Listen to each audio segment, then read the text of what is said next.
Cameroon, Bandou, Africa, Bandou, through the world, Bandou. Et on parle de cette information de Mark Peter Brace. Exact. Tu te rappelles de l'histoire de la démission prétendue, démission, prétendue rétractation.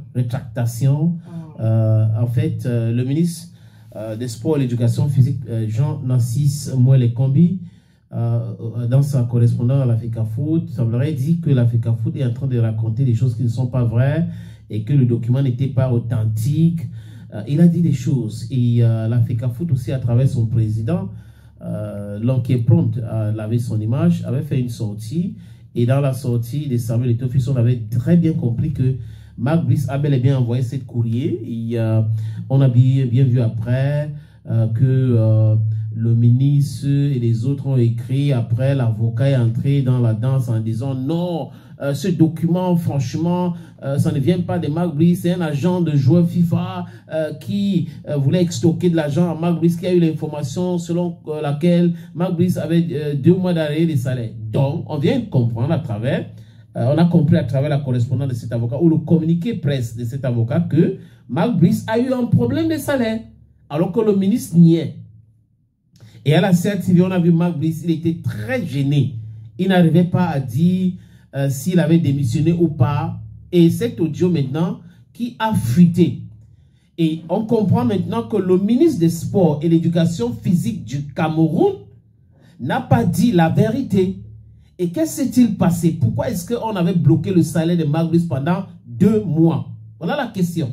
Et on vous avait dit, si certaines personnes nous traitent de tous les noms d'oiseaux, c'est leur problème. On avait dit ici qu'il y avait les noms des gens dans cette correspondance de Mark Brice qu'il a envoyé à la Fédération Cameroun Football du Ouest dans ce courrier. Il y avait le nom des gens et le montant que ces gens-là touchaient dans le salaire de Mark Brice. Je crois que ça a fait paniquer ces gens-là. Et Mark Brice a eu gain de cause. Et Mark Brice refuse de parler de cette histoire. Ils ont organisé un point de presse. Après, ça s'est transformé en conférence de presse qui était pour ma part un point de presse ou conférence de presse inutile. Parce qu'il n'y a pas eu de révélation, il n'y a rien. C'était juste, je voulais dire des choses. Il devrait venir déclarer, non, c'est pas moi, je n'ai pas envoyé ceci, mais il ne pouvait pas dire. Et Thiago, que j'ai eu le privilège de discuter avec lui, ses frères, m'a dit, ce n'est pas lui qui a envoyé cette courrier. Il n'a jamais envoyé un courrier et il a des problèmes avec Mark Brice. Ça fait 1 an qu'il ne parle pas avec Mark Brice. Mark Brice lui doit son argent, concernant le contrat qu'il a signé avec le Cameroun. Et concernant aussi Faye Collins, a dit, ça fait 8 ans qu'il ne parle pas avec Faye, qu'il n'a pas de contact avec lui. Donc, les amis, vous voyez que c'est trop facile d'accuser d'autres personnes. Les gens n'ont pas le courage de faire face à leur réalité. Vous êtes, que vous créez une situation et vous êtes incapable de vous dire, ok, comme on a créé la situation, on va continuer, on va se défendre. Ils ne peuvent pas parce qu'ils ne sont pas dans la vérité. Voilà, non, cette voix qui fuite. Je suis sûr que c'est parce que jusqu'à présent, Mark Brice, l'avocat et le ministre, ils n'ont pas encore dit que ce n'est pas Chi Aivo, l'agent de joueur, qui aurait envoyé cette correspondance à la Fédération camerounaise de football. Sinon, we were not supposed to have this. Voilà que l'audio circule. J'espère qu'il y aura une sortie de la part de Mark Brice pour dire que c'est l'intelligence artificielle. Mais il y a les contre-expertises. Quand vous dites intelligence artificielle, sachez qu'il y a des gens qui se connaissent, qui s'y connaissent, qui vont faire tout pour pouvoir vous prouver le contraire. Je prends le cas de Cyril Toulou, qui avait dit que les captures d'écran WhatsApp, c'était l'intelligence artificielle. Et après, on lui a démontré par A plus B que non, c'est bel et bien lui qui a envoyé, qui écrivait ce message-là. Et il y a un avocat en Californie qui avait écrit pour lui conseiller de la fermer. Et aussi Kamel Fout qui avait écrit en disant que non, on a croisé ces informations, on a vérifié, ce n'est pas de l'intelligence artificielle, c'est bel et bien monsieur Cyril Toulou qui a écrit cela. Cette conversation est réelle. Je vous suggère, les amis, d'écouter Mark Peter Brice himself.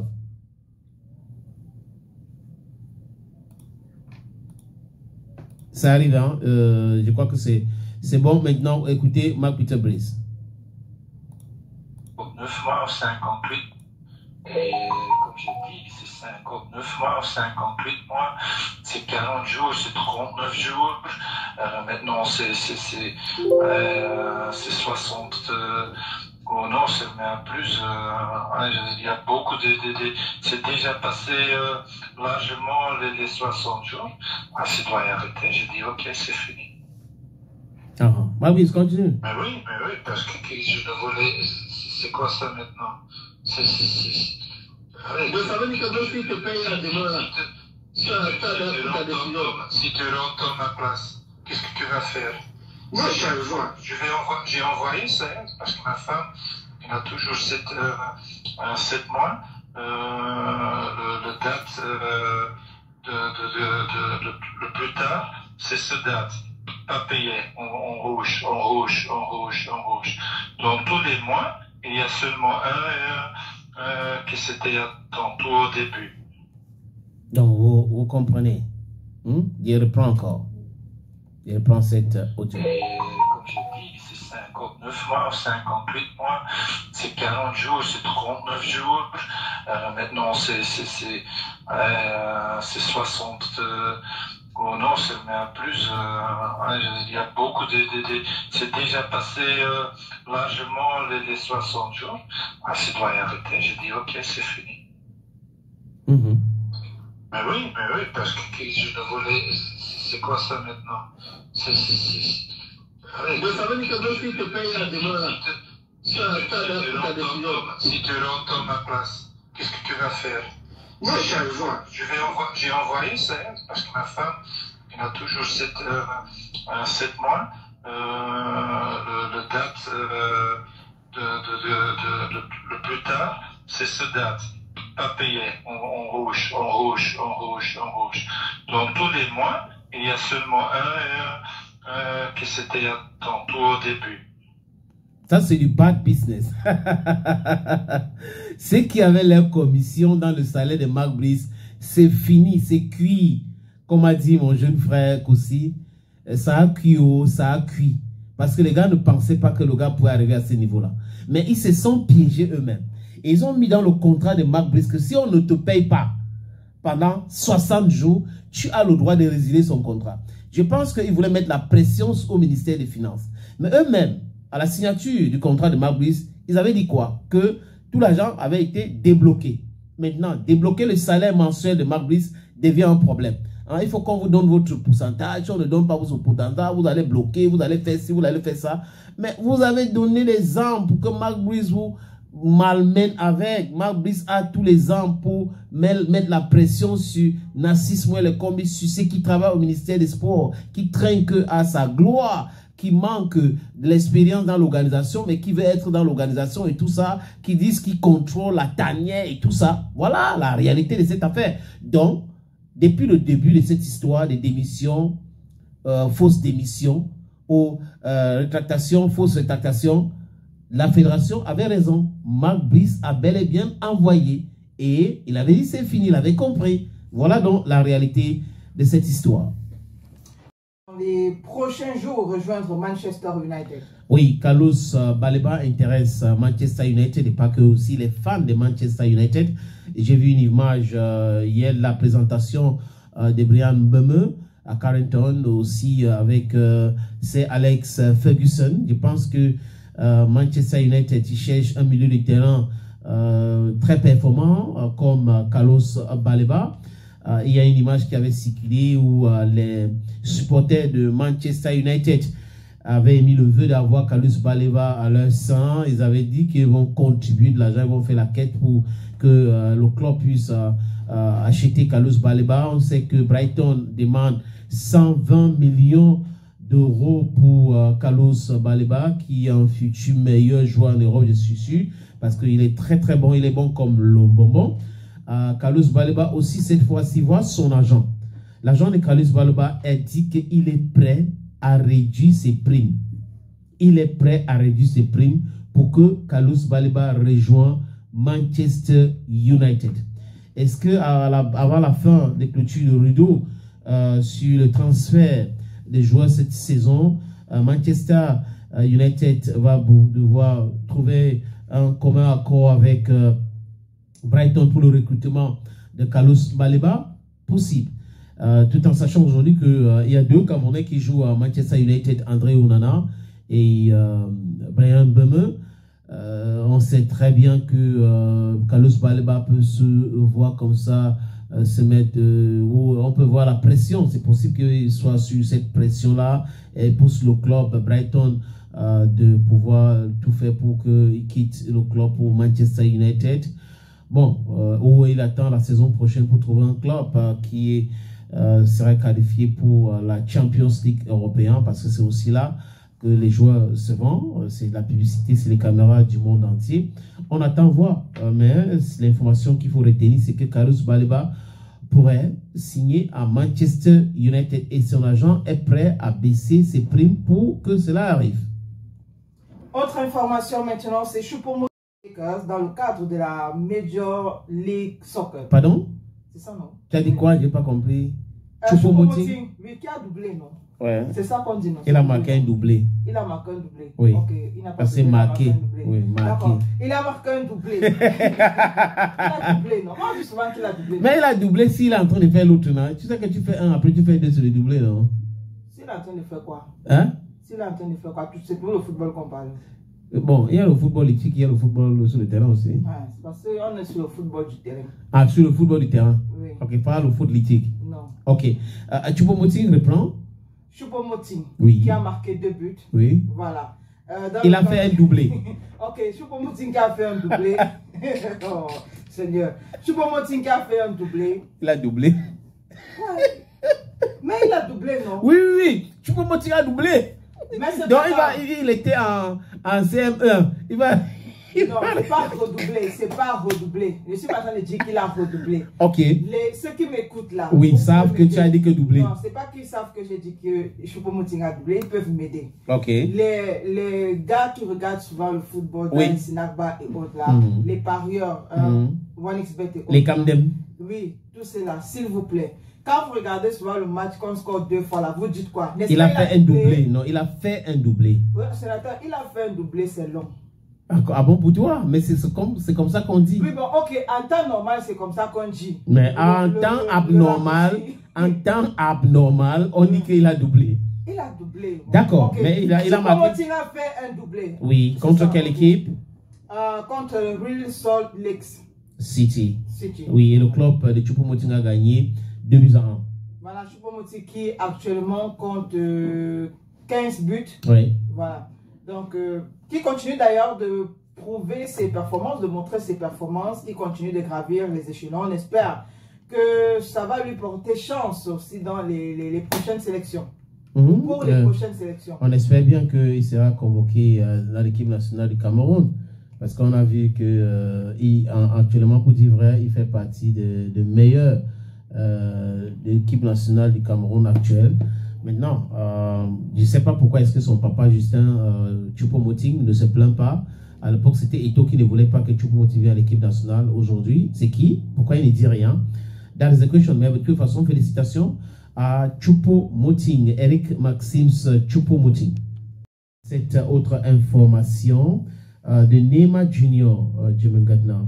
Neymar Junior qui a parlé de Choupo-Moting et de Samuel Eto'o-Fils. Okay. Voilà, Neymar, il sait que ça ne va pas plaire à ceux qui détestent Samuel Eto'o-Fils. On lui a parlé, on lui a posé la question sur les joueurs africains pour lui, qui trouve qu'ils sont les meilleurs. Et Neymar qui a dit que c'est vrai qu'il n'a pas beaucoup joué avec les joueurs africains, donc il ne les connaît pas. Mais il a eu la chance de jouer avec un Camerounais, Choupo-Moting. Et c'est un gars bien, c'est un gars bon, il joue bien. Et en Afrique, de façon globale, ou dans le football mondial, il dit, Neymar Junior, que, en fait, il regarde les images souvent, très souvent, les images de Samuel Eto'o-Fils. Voilà. Et que c'est très intéressant pour s'inspirer, souvent les différents dribbles, et tout seul avec, je crois, Djidji Okocha. Ces dribbles et autres. C'est Samuel Eto'o-Fils, la façon de se placer, de marquer les buts. Il regarde Samuel Eto'o-Fils, il regarde aussi Djidji Okocha. Voilà donc ce que Neymar a dit. Comme je l'ai dit tout à l'heure, ça ne va pas plaire à ceux qui sont dans le Eto'o bashing. Pourquoi Neymar a parlé d'Eto'o, mais quand on parle de football au monde aujourd'hui, Pour dire vrai, si vous ne parlez pas d'Eto'o, ça veut dire que vous n'avez pas parlé de football. Vous ne pouvez pas citer 10 joueurs au monde sans parler de Samuel Eto'o fils. Tout le monde le sait aujourd'hui, c'est de l'autorité publique. Je le cite, hein, j'ai essayé de trouver le post en question. On a demandé à Nema, la question c'était de savoir s'il connaissait le football africain et tout ça, les footballeurs africains. Nema a dit ceci: je ne connais pas vraiment beaucoup de joueurs africains, car je n'ai jamais joué avec eux, à l'exception du Camerounais Choupo-Moting, lorsque je jouais au PSG.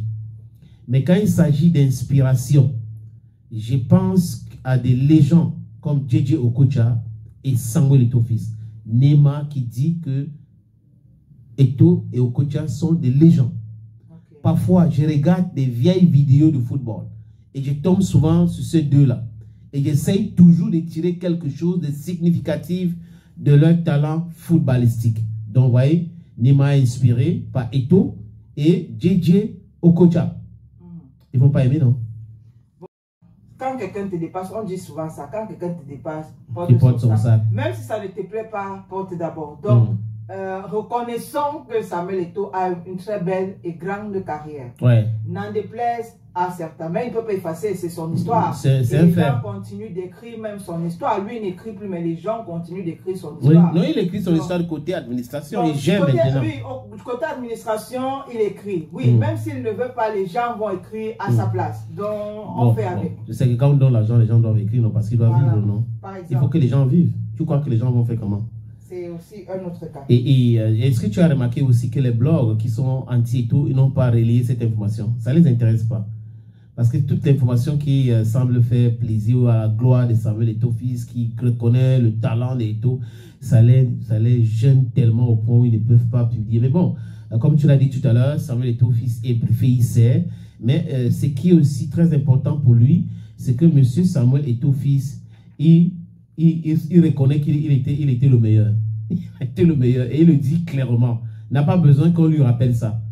Il rappelle ça. Et c'est comme le Lisa qui tombe sur l'arbre et que il se rend compte qu'il n'est pas mort, il n'est pas blessé. Il secoue sa tête pour dire que je suis fort. Quand on est fort, on est fort. C'est clair. C'est tout. Il n'y a pas autre chose. Volleyball du championnat d'Afrique des nations, volleyball U20. Oui. Voilà. Le Cameroun qui a donc obtenu sa place pour la finale. Il faut dire que c'est d'ailleurs une très belle victoire. Le Cameroun qui a battu le Sénégal 3-7-0. Et donc, comme ça, en obtenant sa place pour le Cameroun a battu le Sénégal. Le Sénégal, ok. 3-7-0. Et donc, en battant le Sénégal, non seulement on obtient notre place pour la finale, mais on obtient également notre ticket de qualification directe pour la Coupe du Monde 2026 U20. Ok. Voilà, et il faut dire qu'en finale, on va croiser le Kenya, qui n'est pas une petite équipe en matière de volleyball. Oui, ce n'est pas la blague. Dans les Harambe, Starlet.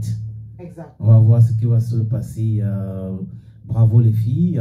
Et au Cameroun, on ne parle pas beaucoup de volley. J'espère qu'il y a l'engouement autour de cette compétition. Tu vois les images, il y a des gens au palais des sports. Bon, pas vraiment. Pas vraiment. Pas vraiment. C'est pas... C'est un sport mineur pour nous, les Camerounais. Ouais. Au partout en Afrique même, hein? Oui, peut-être partout en Afrique. C'est vrai aussi qu'on a des pays comme le Sénégal qui médiatisent pratiquement. Oui, mais ce n'est pas pour autant que les gens vont aller regarder, c'est ça le problème. Bon, ça c'est clair. Oui. Il faut peut-être les motiver les prochaines fois en organisant des spectacles gratuits et tout. Il y a des choses qu'on peut faire autour pour agrémenter cela, pour pousser les gens à venir regarder. Parce que là, le volleyball, oui, on adore voir les formes de ces filles-là, vraiment, quand elles sont dans leurs shorts moulants et tout ça, et le popotin, les gens s'intéressent à cela. Elles sont souvent très sveltes, très jolies, comme les footeuses aujourd'hui aussi, qui sont aussi très, très potelées, africaines, pas forcément les filles sveltes qui jouent au foot, mais ça attire les gens. Mais comme c'est des sports pas très médiatisés chez nous, et pas uniquement chez nous, mais même chez les Européens, hein, le football, c'est autre chose. Maintenant, les autres sports, les gens, mais il y a des activités, il y a des choses qu'on organise pour pousser les gens à sortir de chez eux pour venir regarder ces différentes compétitions. Et en Angola, pour parler des Lions de basket, avec Messi, qui est avec l'équipe nationale du Cameroun pour l'afro-basket, qui démarre quand? Qui démarre demain. Ok. Voilà. Est-ce qu'on a le calendrier? Bon, pas encore le calendrier, peut-être demain on va revenir avec, mais il faut dire que nos lions indomptables du basketball sont bien arrivés à Luanda. Et donc, on espère un début de compétition plutôt fructueux pour nous. Parce que quand on parle, il faut marquer, il faut gagner. Pour ne pas se retrouver dans la poule des si. Et puis, on espère aussi que Yves Missi, parce que la semaine dernière, on parlait de lui. Oui. Que voilà, il sera... Qui a décidé d'arrêter les histoires que l'assurance, comme le Pascal Siakam. Oui. Pascal Siakam qui dit mon assurance, l'assurance a fait ci, l'assurance a fait ça. Je vais jouer, j'ai envie de venir jouer. Mais vous voyez, compte tenu de l'assurance qui a dit que on est monté en Ngelemenduka, on était descendu à Ekuna, après on est passé par Tiko, on est arrivé à Miselele. Quand on voulait faire ça, on nous a amené à Bangante, on a traversé Bana et Bafan. Après, on se retrouvait en Djinkanji, Mongaou 2. On est passé par Bafoussam et la falaise, comme la route est gâtée là-bas, le temps de descendre pour arriver en Cincinnati, l'assurance a dit que c'est compliqué. Voilà, donc on espère bien. Demain, c'est donc le début de la compétition Afro Basket et puis on espère bien. Je pense que demain, on va donner tout si possible. On pourra donner le calendrier même sur... C'est possible, on est là pour ça, non? Voilà, on va donner le calendrier même sur une semaine et les différentes équipes ou nations qui vont affronter le Cameroun. Voilà. Mais on les souhaite bonne chance. Hein? Bonne chance. On espère que Messi va marquer les 3 points. Parce qu'à partir de là, c'est là où aussi on avance en points. Hein. Quand vous marquez beaucoup de 3 points. Et encore qu'il est très attendu. Oui. Donc, quand je dis très attendu, c'est ce qui va... Il vient de la NBA. Voilà, donc on attend de voir ce qui va nous fournir comme capacité. Et on sait qu'à partir de lui, d'autres vont venir. Parce que le fait qu'il vienne jouer avec le Cameroun va pousser les autres à venir jouer. Dans l'équipe nationale du Cameroun. On a des très grands basketteurs qui ont décidé de jouer pour les États-Unis comme Joel Embiid, comme Pascal Siakam, qui ne joue pas pour un pays, mais qui trouve difficile de venir jouer à l'équipe nationale du Cameroun. Il reste lui aux États-Unis, tranquillement, tranquille.